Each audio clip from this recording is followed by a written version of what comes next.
Hello everyone and welcome back to Crossless Gaming. Today we are going to take a look at Curse of the Dead Gods. This action-adventure RPG promises intense action with an endless twist because of its roguelite features. Whether it can deliver on its promise is the question we will try to answer today. Curse of the Dead Gods is available on Steam for €14.99, their regional equivalent. We all wanted to be adventurers and find lost artifacts. Maybe it was when you first saw Indiana Jones, or maybe when you played your first RPG game. But sometimes, going hunting for untold treasures just doesn't pay. Especially when the owners of those riches are not exactly dead. This is what our bearded hero in Curse of the Dead Gods will soon discover for himself. If you just take a quick glance at the Curse of the Dead Gods, you might think to yourself, great, another Diablo-like game. But stop right there. This isn't the case. Curse of the Dead Gods is a purebred roguelike game, stuffed full of new and cool ideas and built to make you suffer. And even though it was so far only released as an early access game, this isn't the usual case of an early access game being bad. So, take a torch, prepare your nerves, and if you have an adventurous heart, get ready. Though, it might be a good idea to leave your heart at home so you do not lose it. After just a few seconds of the minimalistic intro, the atmosphere is obvious. While the story is somewhat simplistic, your hero is imprisoned in the depths of a forgotten tomb and finds a stone gate leading into a strange temple. This isn't really a problem. Honestly, creating an intense story in a roguelike game is hard, and often doesn't have a good payoff.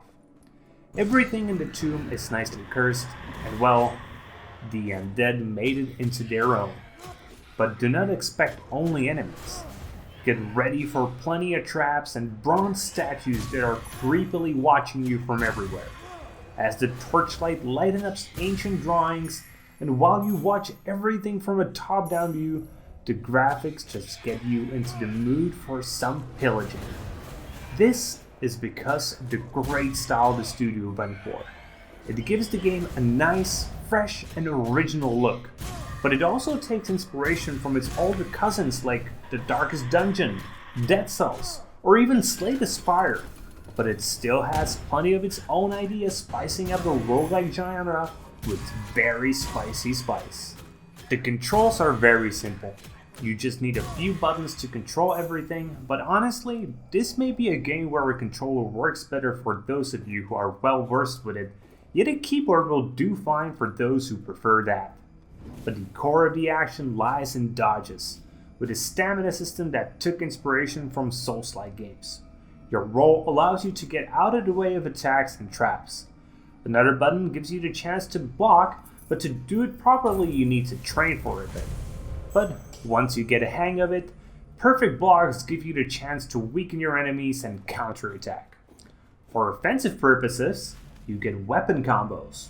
While a bit lacking the start, they quickly get rolling, and even the basic equipment is everything you really require for successful adventuring in the tomb.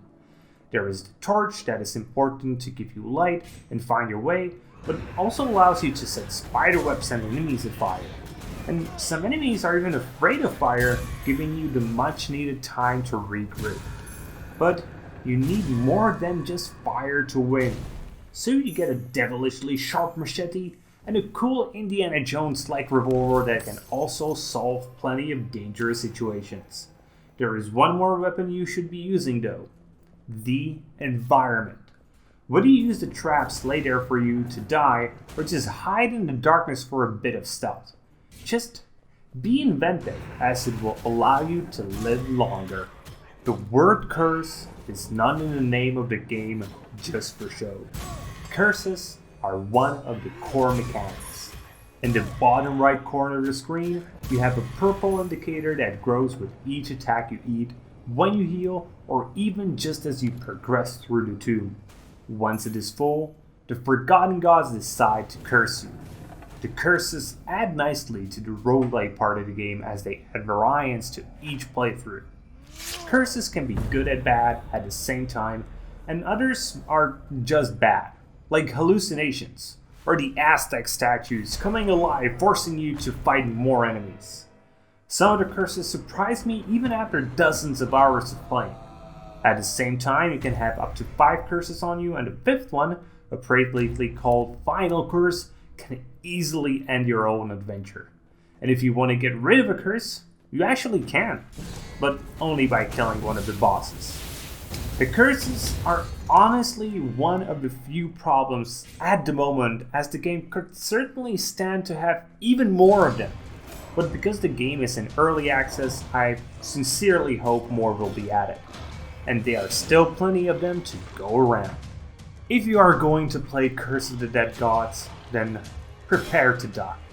Seriously, you are going to die a lot. Before you get to finish a single adventure fully, get ready to leave dozens, if not hundreds of corpses littering the tombs.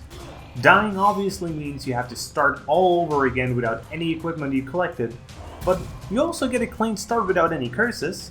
But there is something you will retain. The game includes a special kind of currency that you retain even when dying. This allows you to buy passive abilities, and it is sort of a price for those who lost. In total there are 24 different passives, but at once you can only use 3. They give you very nice benefits like enemies not interrupting your attacks, a bunch of gold, or a special weapon, so be sure to use them. So, in conclusion, Curse of the Dead Gods is a small and inconspicuous game that took the fight with the curse of early access and defeated. It plays well, and most importantly for an early access game, it actually works. The game is a good buy already, and as the content will only get added, it will only get better. So that's it for today, guys. I hope you liked the review, and if you did, please consider giving this a review, upvote, and subscribe to the channel. And be sure to share it with your friends. And comment if you have anything you would like to add. See you guys later with more gaming content.